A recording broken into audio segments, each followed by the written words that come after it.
오늘 우리에게 주신 하나님의 말씀은 신약성경 요한일서 4장 7절부터 12절까지 말씀입니다.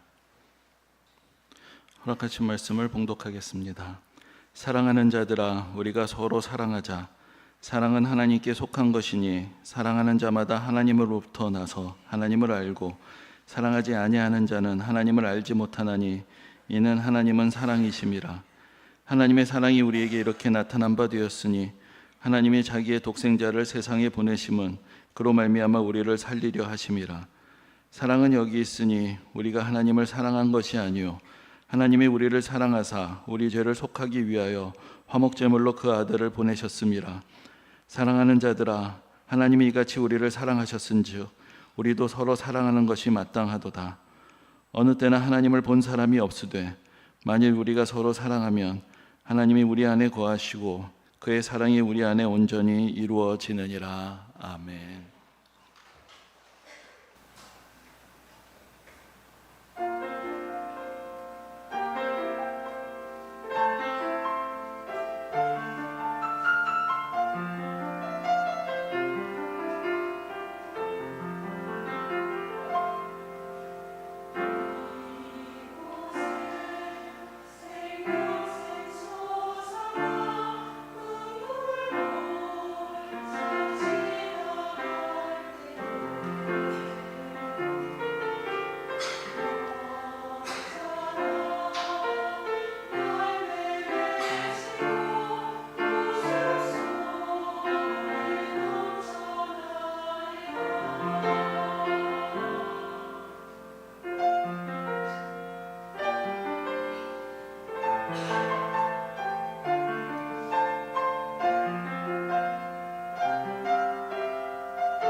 언젠가 한 번은 이제 페이스북에서 어느 목사님이 이제 소개하시는 책의 제목이 눈에 확 들어온 적이 있습니다.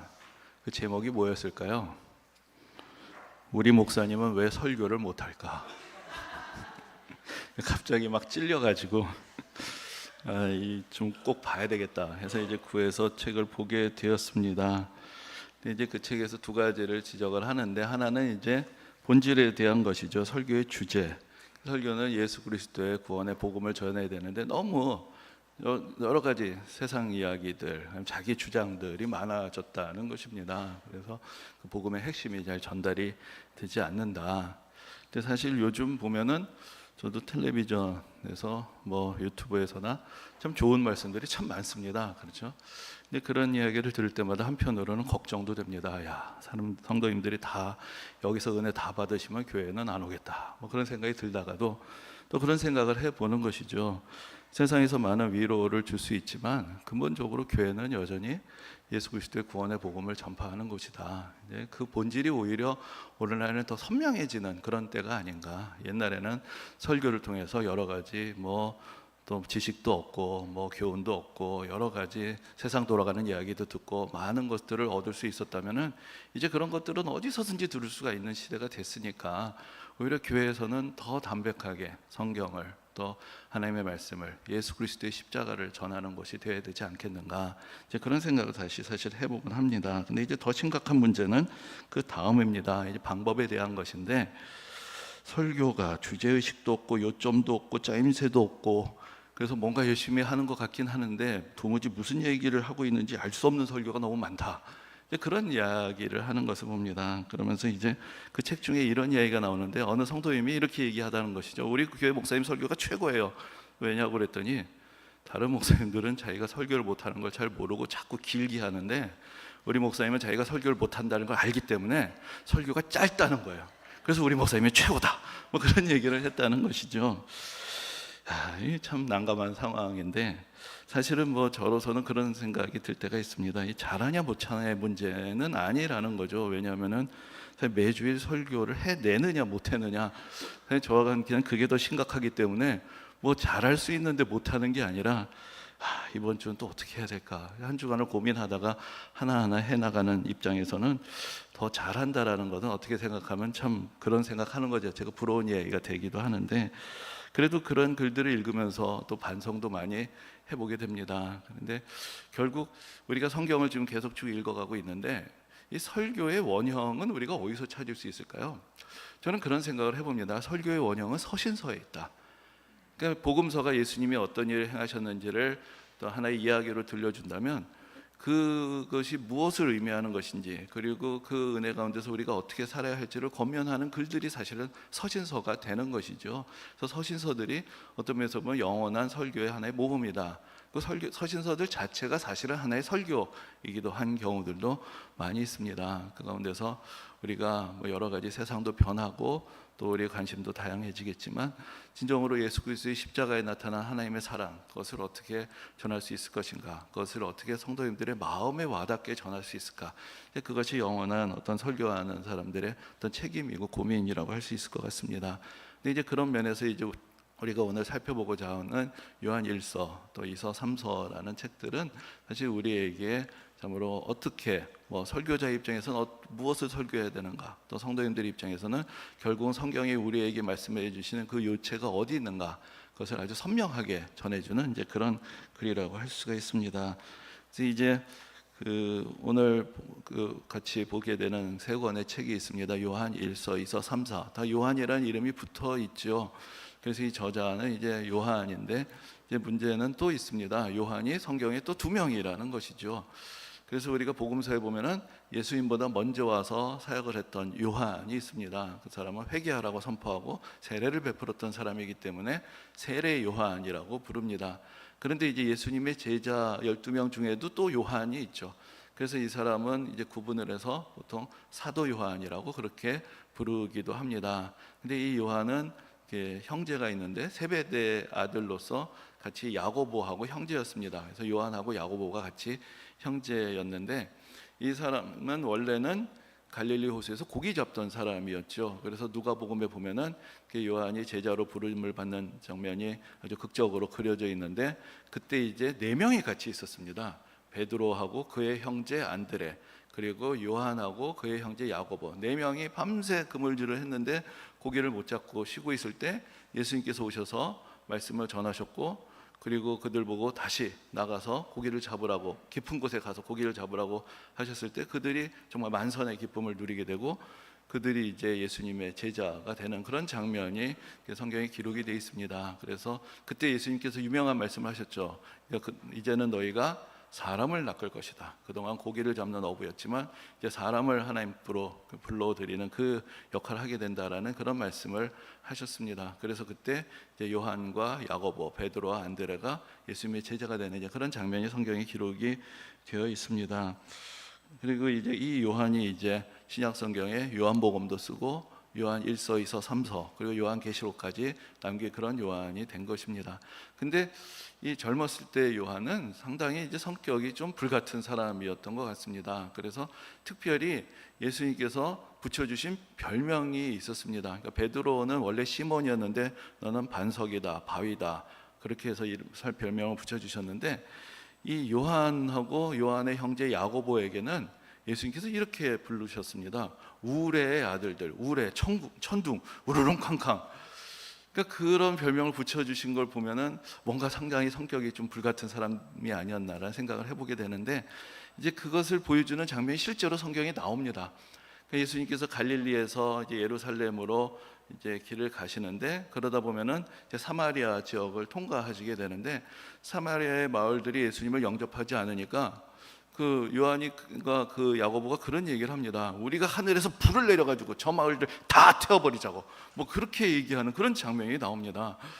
사실은 너무 조금 기고만장한 것도 있고, 감히 어떻게 우리를, 하지만 그렇다고 해서 그런 얘기까지 하기는 쉽지 않을 것이고, 그만큼 좀 불같은 성격을 가지고 있었다라는 것도 또 느껴보게 됩니다. 그리고 또 이 집안이 좀 보통 집안은 아닌 것이, 그 아까 말씀드렸는데 4명의 제자가 원래 고기를 잡다가 그러다가 이제 예수님의 부르심을 받고 제자가 됐습니다. 근데 거기에 이제 복음서에 나와 있는 표현을 보면은 배와 부친을 버려두고 예수를 따랐다, 이렇게 되어 있습니다. 배와 부친을 버려두고 예수님을 따랐다.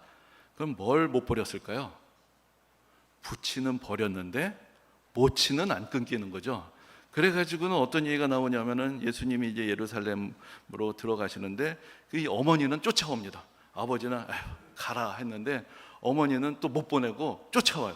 그래가지고는 예수님한테 일종의 청탁 아닌 청탁을 하는 거죠. 예수님께서 영광 받으실 때 우리 두 아들, 이 요한과 야고보, 한 사람은 예수님 좌편에, 한 사람은 예수님 우편에 앉게 해달라고, 그렇게까지 얘기하는 장면이 나옵니다. 그러니까 참 이 집안이 좀 유별난 집안이었다, 그런 생각이 들기도 하고, 야, 아버지는 떠나도 어머니는 못 떠나는구나, 뭐 그런 생각이 들기도 하는 그런 이야기도 있습니다.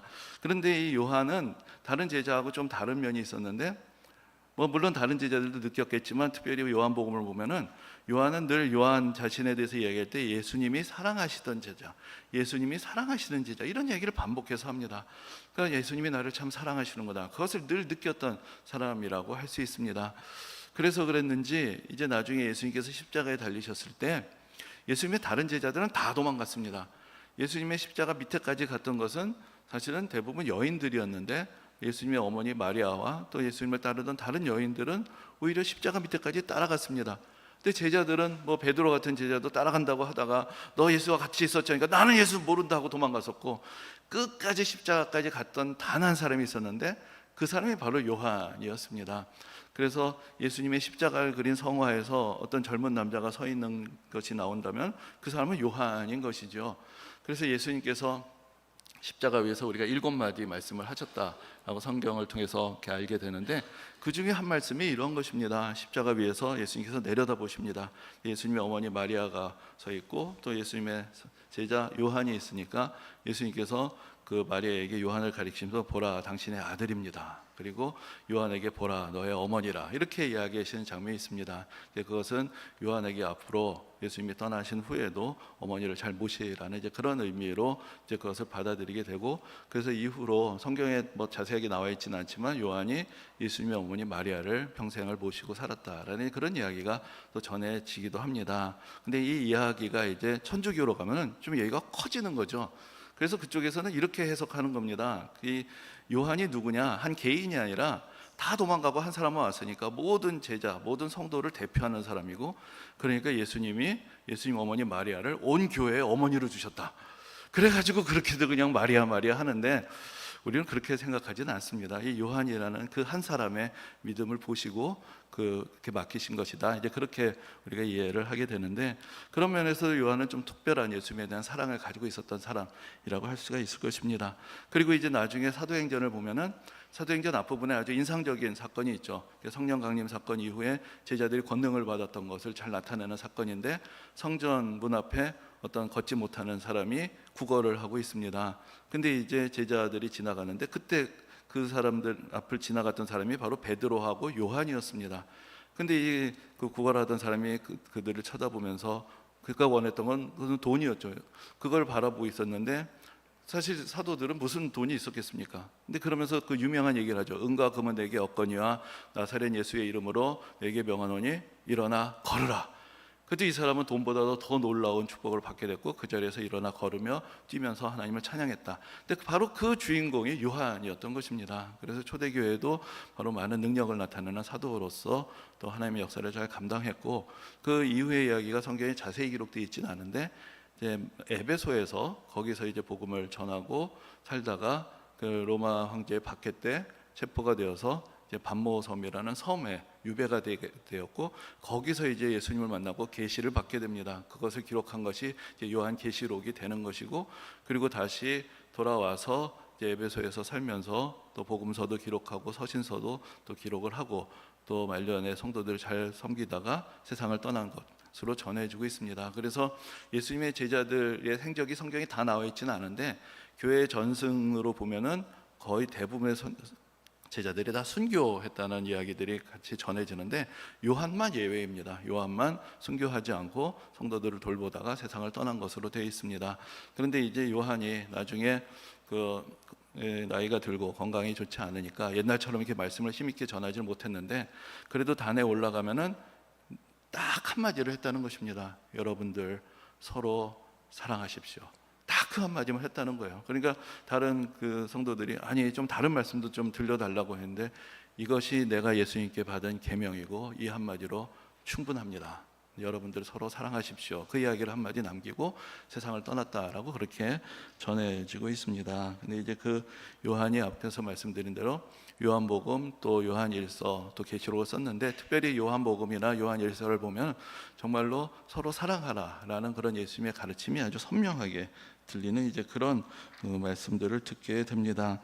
근데 이제 특별히 우리가 이 요한일서, 2서, 3서에 대해서 오늘 좀 정리를 해보면은, 서신서들이 쓰여질 때는 대개 하나의 배경이 있죠.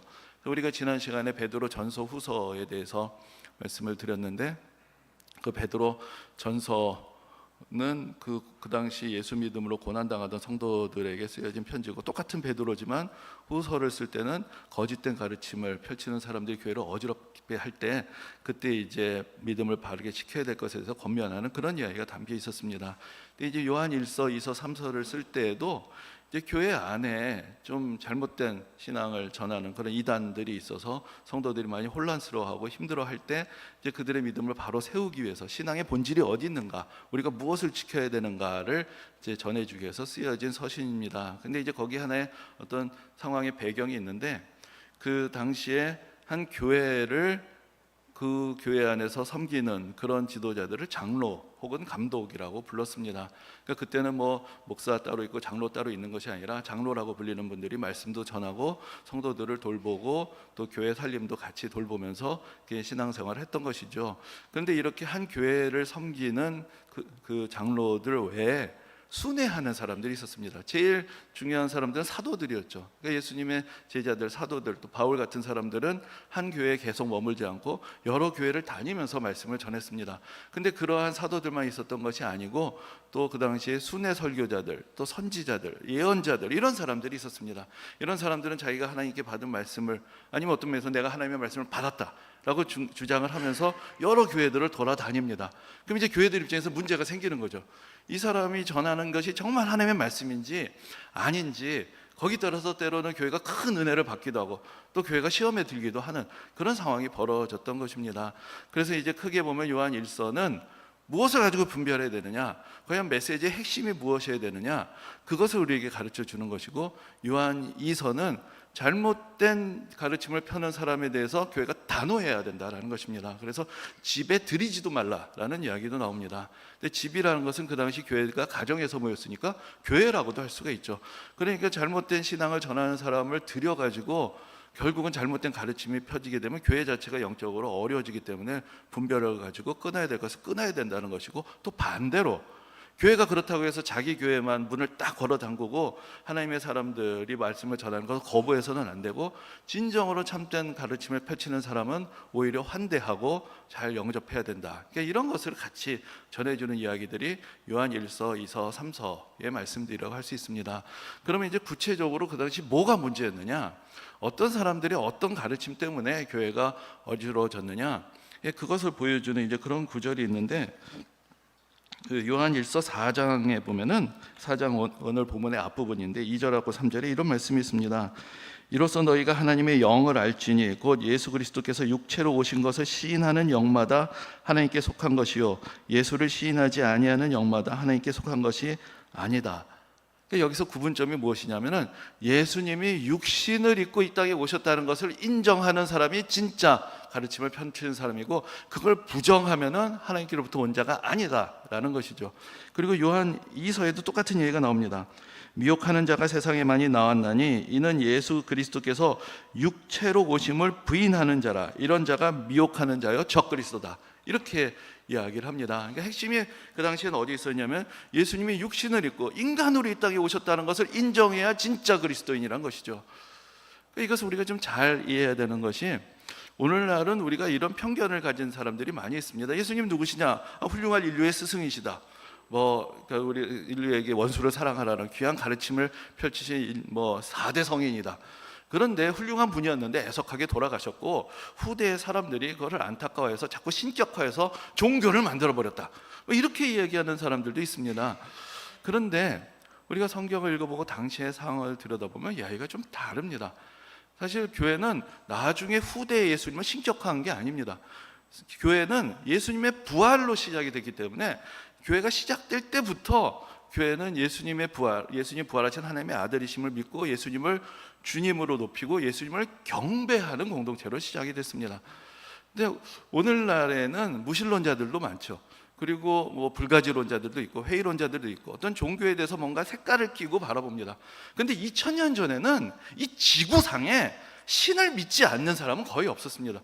모두가 다 종교를 가지고 있고 신이 있다는 건 너무나 당연하고 별의별 신들을 다 섬겼습니다. 예수님 정도는요 엄청 탁월한 A급인 거죠.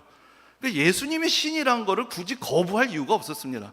근데 문제는 뭐냐면 그분이 고난을 당했대. 그분이 돌아가셨대. 그게 말이 돼? 신이 어떻게 죽어? 신이 어떻게 고통을 느껴? 신은 거룩하고 완전한 존재인데, 예수님을 신으로 믿는 건 좋은데 예수님이 고난을 당했다든지 십자가에서 죽었다고 얘기하지 마. 그건 잘못된 거야. 예수님은 인간이 아니야. 왜냐하면 신은 거룩하고 깨끗한 존재인데 인간은 더럽고 추한데 어떻게 신이 인간이 돼? 그게 비상식적이야. 그렇게 생각을 한 거죠. 그래서 오히려 예수님이, 교회가 뭐를 애써야 되냐면 예수님이 신이란 것을 가르치는 게 힘든 게 아니고, 그 예수님이 우리를 위해서 우리와 똑같은 육신으로 이 땅에 오셔서 우리 위해서 고난을 당하시고 십자가에서 돌아가셨다. 그래서 우리 죄를 사하셨다. 이거를 가르치고 지키는 것이 더 어려웠던 것입니다. 그래서 우리가 가지고 있는 21세기 상식으로 그 당시를 봐서는 안 되는 것이죠. 그래서 이제 오늘 본문에서도 예수님이 육신을 갖고 오셨다는 것을 강조를 합니다. 근데 이것이 왜 중요하냐? 여러분 생각해 보십시오. 예수님이 신인데 아무 고통도 느끼지 않아요. 완벽한 분이죠. 죽으실 수도 없어요. 이 땅에 오셨어요. 그럼 우리가 본 건 다 뭡니까? 신용일까요? 예수님은 아프시지 않는데 고난 당하신 척 하신 거예요? 돌아가시지 않았는데 십자가에 잠깐 매달려 있던 것일까요? 그럼 우리를 위한 대속의 고난, 우리 죄를 씻으시기 위한 그 모든 예수님의 사랑과 고난과 죽으심은 다 어디로 갑니까? 우리가 어떻게 구원을 받습니까? 이게 그냥 단지 예수님은 누구시냐의 문제가 아니라 신앙의 핵심과 갈려있는 문제가 되는 것이죠.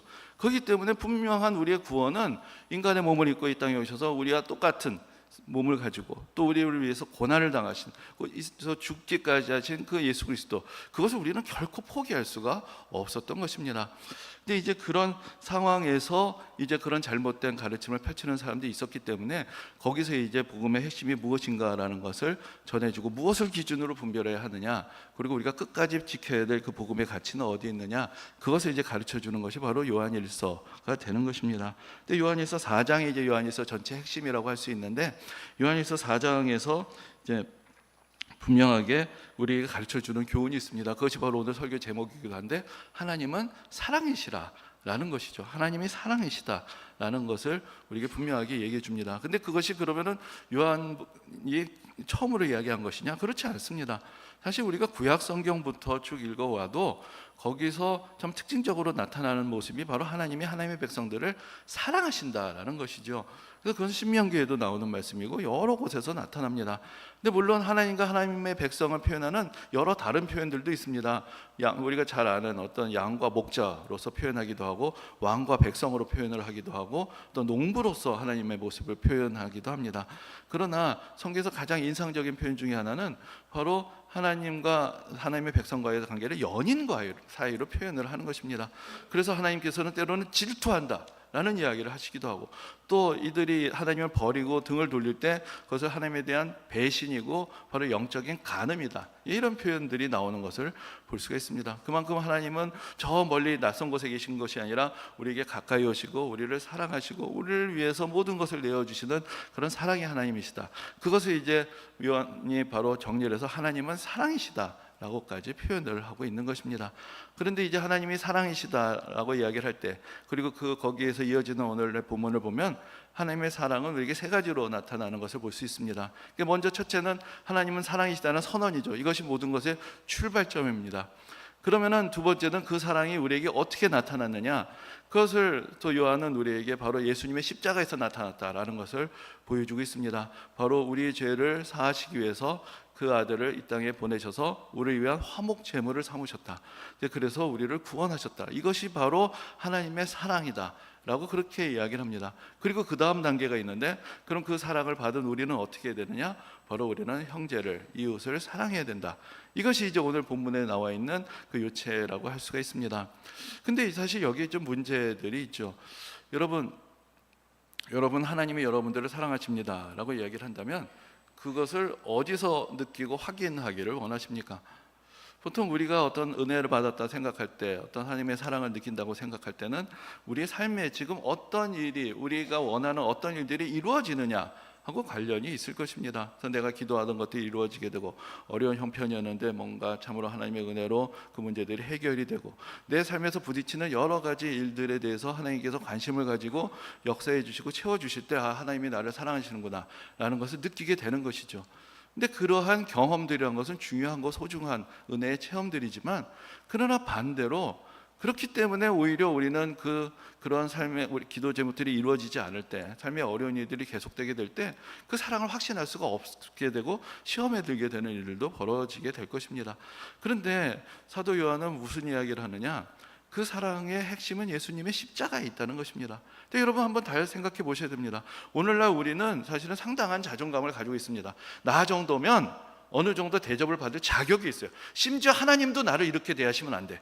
우리는 어떻게 생각하면은 뭔가 우리는 대접받을 자격이 있고 우리의 소원이 이루어져야 되는 존재라는 것을 밑바닥에 깔고 있는지도 모르겠습니다. 그런데 성경이 이해하는 것은 좀 다른 것이죠. 성경은 근본적으로 우리가 하나님의 사랑을 받을 자격이 없는 죄인이라는 것을 우리에게 깨우쳐 줍니다. 그래서 하나님께서 우리에게 베푸실 수 있는 가장 큰 사랑은 어떤 하나하나의 삶의 어떤 필요를 채워주시는 것도 중요하겠지만, 이 죄인인 우리의 신분 자체를 바꿔주시는 것인 거죠. 그것이 가장 중요한 것입니다. 그래서 하나님의 가장 큰 사랑은 원래 하나님과 등을 지고 하나님을 알지 못하고 죄인으로서 살아가는 우리를 돌이키셔서 하나님의 자녀가 되게 하시는 그 은혜, 근데 그 모든 우리의 죄를 대신 감당하시기 위해서 십자가에서 그 아들이 죽기까지 우리를 사랑하신 그 은혜와 사랑, 그것이 가장 결정적인 사랑이 되는 것입니다. 우리의 감정, 우리의 경험은 변합니다. 그럼 우리의 믿음도 달라질 수밖에 없는 것이고 사랑의 증거도 느끼지 못하게 될 것입니다. 그러나 예수 그리스도의 십자가는 변하지 않습니다. 우리가 예수님의 십자가에서 하나님의 사랑의 증거들을 가지고 있다면 그 신앙은 흔들리지 않는 진정한 신앙이 될 것입니다. 근데 이제 그 다음 이야기가 있습니다. 자, 그럼 이제 우리가 하나님께로부터 사랑을 받았습니다. 그럼 이제 우리가 어떻게 해야 되느냐? 근데 우리가 가지고 있는 인간 사회의 하나의 질서가 있죠. 내가 받았으면 어떻게 해야 되죠? 거기 상응한 것을 돌려줘야 됩니다. 여러분, 우리가 경조사가 있을 때 서로 이제 도움을 주고받고 그 마음을 표시합니다. 그럼 참 고맙게 받은 것이지만 받는 순간 어떻게 되나요? 그게 또 하나의 또 의무가 되죠. 그러면 사실 다 정리를 해놨다가 저 사람이 나한테 이만큼 했으면 나도 그분이 어려운 일을 당하거나 또 기쁜 일을 당했을 때 거기에 상응하게 주는 것이 사람의 도리죠. 그럼 하나님과의 관계는 어떻게 될까요? 하나님이 놀라운 은혜를 베풀어 주셨습니다. 그럼 이제 우리는 어떻게 해야 될까요? 갚아야죠. 그런데 문제는 두 가지가 있습니다. 하나는 하나님께서 우리에게 주신 것이 너무나 엄청난 것이기 때문에 거기에 상응하는 것을 갚는 것은 불가능하다는 것입니다.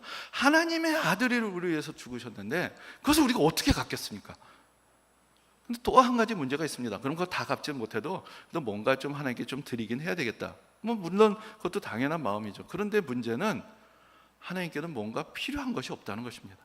우리가 뭘 드려서 만족을 시켜드릴 게 없어요. 아니, 우리가 가진 게 사실은 다 하나님 거예요. 하나님께서 우리에게 다 주신 것이기 때문에 내 걸 가지고 좀 보태준다는 게 불가능한 대상이라는 것입니다. 그때 하나님께서 말씀하시는 것이죠. 이 마음 내가 다 아는데, 그러니까 그 마음을 가지고 형제들을 사랑해. 그럼 그걸 내가 받은 것으로 할게. 그것이 하나님의 뜻이 되는 것입니다. 우리가 하나님에 대해서 뭘 더 드리고 더 열심을 내고 그거를 바라시는 것이 아니라 하나님 뭐가 필요한 게 없으세요. 모든 것은 우리가 드린 것도 다 결국은 하나님께서 돌고 도는 거죠. 그러면 그것을 이웃에게 나누어주고 그 마음을 가지고 이웃을 살펴라. 그것이 바로 하나님을 사랑하는 것이다. 그러니까 결국은 하나님을 사랑하는 것과 이웃을 사랑하는 것이 나누어질 수 없다는 것입니다. 우리가 신앙생활할 때 그런 생각이 들 때가 있습니다. 예수님은 좋고 하나님은 좋은데 참 내가 사람들 때문에 시험 들어서 교회 다니기가 어렵다, 이런 생각이 들 때도 있죠. 그런데 사실 요한은 그거를 딱 집어서 얘기합니다. 형제를 사랑하지 못하면서 하나님을 사랑한다, 그 거짓말이야. 딱 집어서 얘기를 합니다. 그럴 수 없다는 거죠. 진정으로 내가 하나님을 사랑하는 마음을 갖고 있다, 난 예수님이 좋다면 예수님의 계명도 받아들여야 되는 것이고, 예수님의 계명이 바로 우리에게 서로 사랑하라고 가르쳐 주셨는데 그런 건 딱 관심이 없으면 어떻게 예수님을 좋다고 얘기하냐? 그거 거짓말이지. 진정으로 우리의 믿음은, 예수님을 향한 사랑은, 하나님을 향한 사랑은 우리의 형제를 향한 사랑이 있을 때만 진짜다 라고 이야기를 하고 있는 것입니다. 그러니까 여기서 이제 중요한 부분이 있는데, 여러분, 우리가 신앙은 있는데 실천이 부족한 것이냐? 우리 그렇게 생각할 때가 많이 있습니다. 나는 하나님 믿지만, 예수님 믿지만, 교회도 다니지만 사실 내가 실천이 좀 부족하다. 근데 여러분, 궁극적으로 우리가 사람을 사랑할 수 있느냐? 그거는 어려운 일이죠. 그럼 어떻게 사랑할 수 있느냐? 하나님의 사랑이 우리 가운데 있을 때, 내가 예수 믿고 새 사람이 되었고 성령 안에서 예수 그리스도께서 우리 안에 거하실 때 그 은혜로 사랑할 수가 있는 것입니다. 그럼 그 반대로 이야기하면 어떻게 될까요? 우리가 사랑할 수 없다면 그 사랑이 우리 안에 없는 것이죠. 그러니까 이 형제를 사랑한다는 것은 어떤 신앙의 실천이 아니라 신앙의 증거가 되는 것입니다. 이 사람이 신앙 안에 있는 사람인가 아닌 사람인가가 드러나는 것이 바로 형제를 사랑하는 것에서 드러난다. 이제 그것을 요한은 힘주어서 우리에게 가르쳐주고 있는 것입니다. 여러분, 우리가 잘 알고 있는 또 다른 사도 요한의 글이 있죠. 요한복음에 보면 우리가 다 암송하고 있는 말씀이 있습니다. 어떻게? 요한복음 3장 16절, 하나님이 세상을 이처럼 사랑하사 독생자를 주셨으니 이는 그를 믿는 자마다 멸망하지 않고 영생을 얻게 하려 하심이라. 그래서 우리는 예수 믿으면 영생을 얻는다. 이것을 그 말씀의 핵심으로 기억을 합니다. 그런데 이 요한일서의 가르침도 사실은 큰 틀에서 보면 비슷하게 시작합니다. 하나님이 우리를 사랑하십니다. 그래서 우리에게 그 아들을 보내주셨습니다. 그런데 요한복음은 뭐라고 얘기합니까? 믿으면 영생을 얻는다라고 되어 있습니다. 그런데 요한일서는 그것을 풀어주는 것입니다. 그 믿는다는 것이 무엇이냐? 믿는다는 것은 사랑하는 것이다. 사랑한다는 것은 우리를 위해서 이 땅에 오신 예수님, 그 아들을 보내신 하나님을 사랑하는 것이고, 그 사랑은 그분들의 계명을 받아들이고 지키는 것이고, 그것은 바로 형제를 사랑하는 것이다. 이것이 진정한 믿음이고, 이 믿음이 있을 때 우리도 영원한 생명을 누리게 된다. 사실 두 말씀은 한 가지 이야기를 하고 있는 것입니다.